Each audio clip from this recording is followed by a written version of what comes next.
Hello and welcome to Recipe Wars. I am Judith Jones. And I am BC Hoffman. And today we will be battling it out to see who makes the best risotto.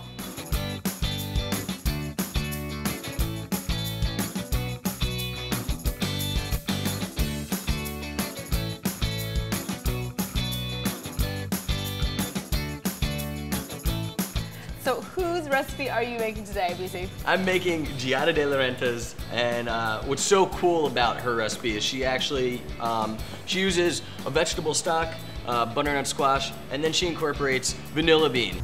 Butternut squash and vanilla risotto is everything a great comfort food dish should be. The first thing I've done for my risotto is warmed up 4 cups of vegetable broth.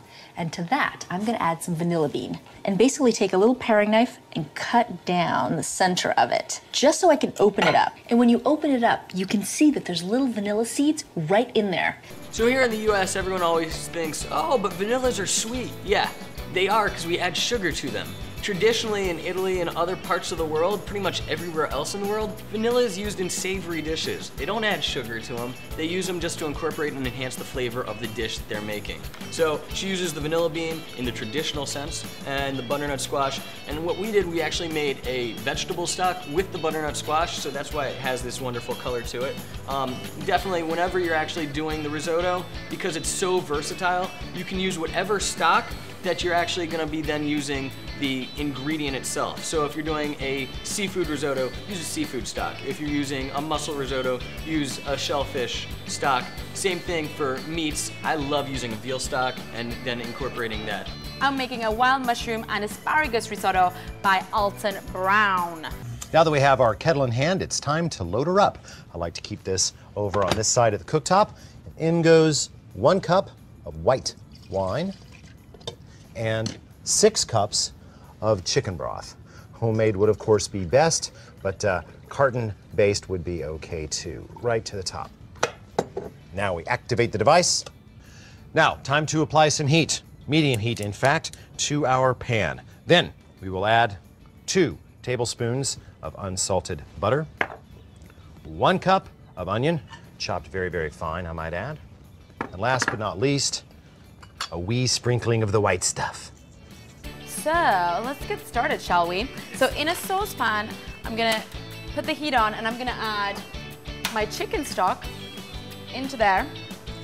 I definitely need to stress, make sure that when you're actually doing this, you want your stock to be warm. Your stock, your broth, your demi-glaze, your water, whatever you're using as your base, you want it to be nice and warm. So that way, when it is added to the risotto, it is just gonna make the process that much quicker, and it won't actually shock the rice that you're using.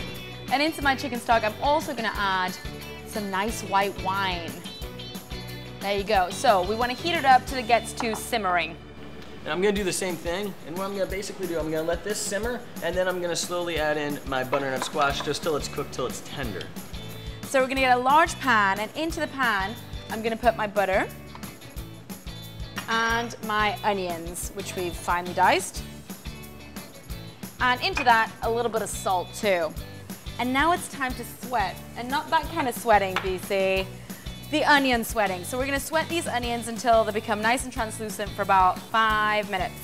While you're doing that, I'm actually gonna take my vanilla bean, and I am going to literally, I split it down the middle, and we're just gonna scrape out the inside right there, has all the seeds that you want from the vanilla, and we're just gonna incorporate that into our broth.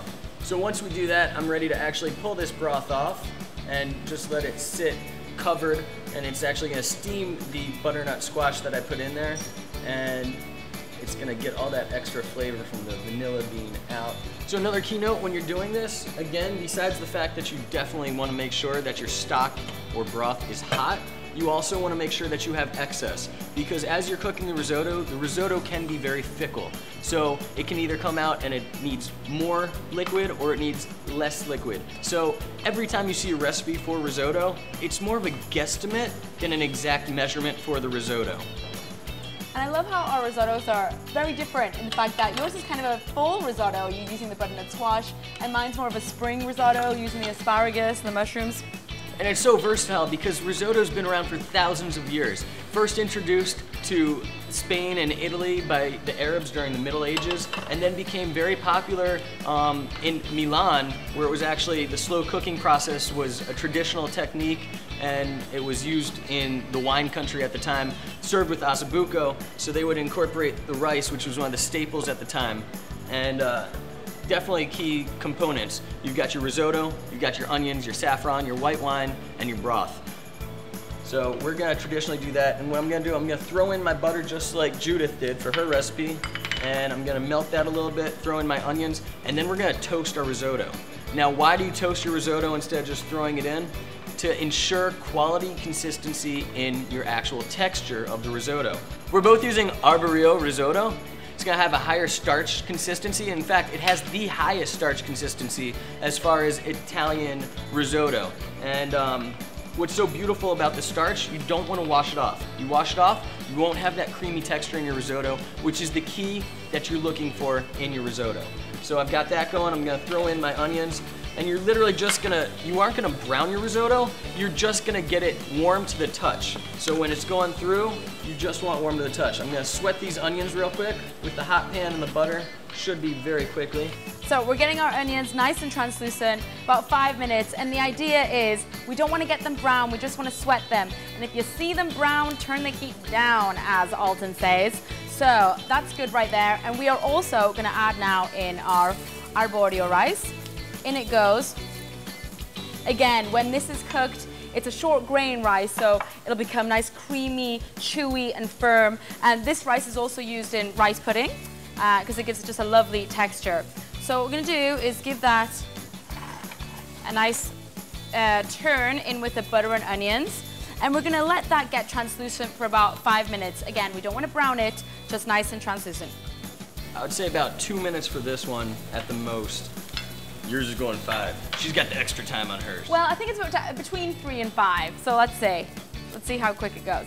And the reason why you're toasting your risotto is because you don't want to actually have it absorb too much of the liquid, because as soon as you put the liquid in, it's going to soak it up. So you want to toast it so it actually cooks the exterior prior to actually cooking the interior.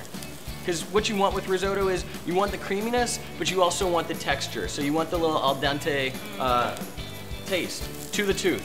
Okay, so now I'm just gonna add my ½ cup of dry white wine, and I'm gonna let that completely reduce. And I'm gonna add my chicken wine stock into the rice now. I've turned my heat down to low, and what we wanna do is just put in enough to cover the rice. Oh, it is on low, it is on low. Just enough in to cover the rice, and make sure to move the pan. And what we wanna do is we wanna get our first batch of liquid fully absorbed into the rice. So this generally takes about 3 minutes with the white wine. And when you are using any type of wine, you want a dry white wine, but also one that's palatable. Meaning, one that you're gonna drink that's not just used for cooking. So I would say a nice Pinot Grigio. You could even use a good Chardonnay, which will add a nice creaminess to it. So all the liquid is absorbed into the rice. And a good little trick that Alton Brown says is that take your spatula and just move it across the pan. And if you can see your pan at the bottom, it's time to put in more liquid. So we're gonna do exactly the same and put in our simmering stock, just enough to cover the rice. Yeah, I'm gonna basically be doing the same thing, and I'm constantly just putting in basically ½ cup at a time, and keep doing this repetitively over and over again. It's gonna take roughly 30 minutes. Halfway through, at about the 15-minute mark from the first time that you put in your ½ cup of broth, you're gonna wanna check it to see the texture of the actual risotto. So you're gonna wanna see what the feel of it is. If it's too hard, it's not quite ready. If it's too soft, it's been cooking too long, but should take about 30 minutes, no more, no less. And you do want to stir it, not all the time, but make sure you stir it often to make sure, you know, it's not sticking to the bottom and it's absorbing all that liquid. So it's been about 35 to 40 minutes. I added another batch of liquid to the rice, and that is about done now. So all of that liquid is absorbed and it just looks very lovely. So finishing touches, we're gonna add in our cooked mushrooms. Lovely. And some of our cooked asparagus. And obviously, you know, you can decide what veggies you want to put in there, but this is a really nice combination. And into that, after we've turned the heat off, we're gonna add in our Parmesan cheese, and that's just gonna give it a lovely creaminess. And the saltiness from that is gonna be awesome. Yeah, so we'll stir all that together. Oh, that looks good. It looks very colorful, yeah. I'm actually going to, I'm at the same stage, and again, I need to about double the amount of liquid that the recipe called for. So like I said, it is just a guesstimate. Make sure you have extra on hand. And now I'm ready to put in, I've got 2 extra tablespoons of butter. Usually you don't need to add this at the end. She does. I'm sticking to the recipe that she calls for it. I wouldn't do this. It's already creamy enough in my opinion. But it also gives it a nice sheen. And then I'm gonna throw in my Parmesan cheese as well. And then now that that's all in, I'm gonna add nutmeg, which is a really nice little addition, and some lemon zest. And last but not least, the butternut squash. Now, if you want, you can totally add in your vegetable or your meat or seafood. I'd say for the last ladle of broth that you're putting in, because that will cook very quickly. Now that everything's incorporated, it is time to taste and see who is the winner of this risotto recipe war.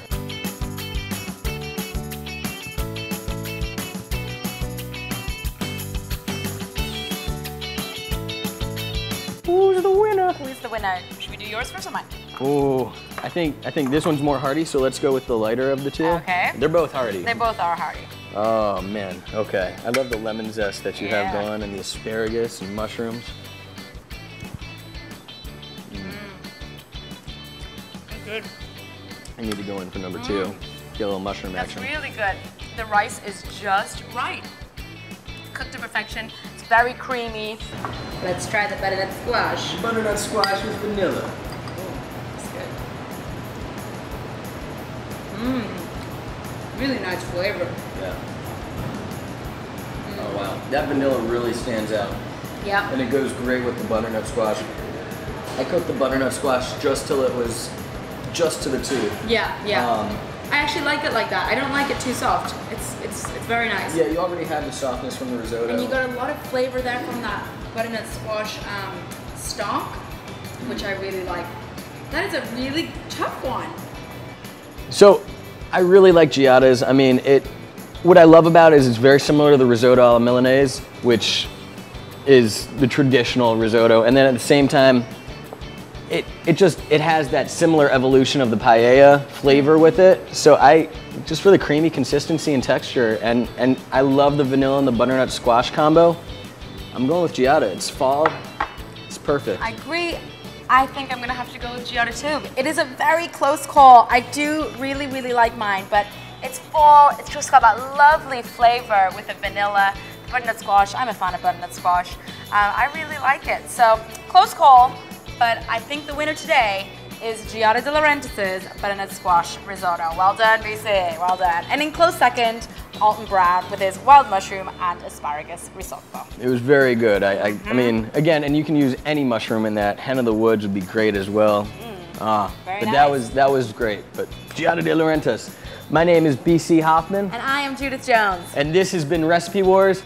Like us on Facebook, follow us on Twitter, subscribe to our channel. You keep watching, and we'll keep cooking.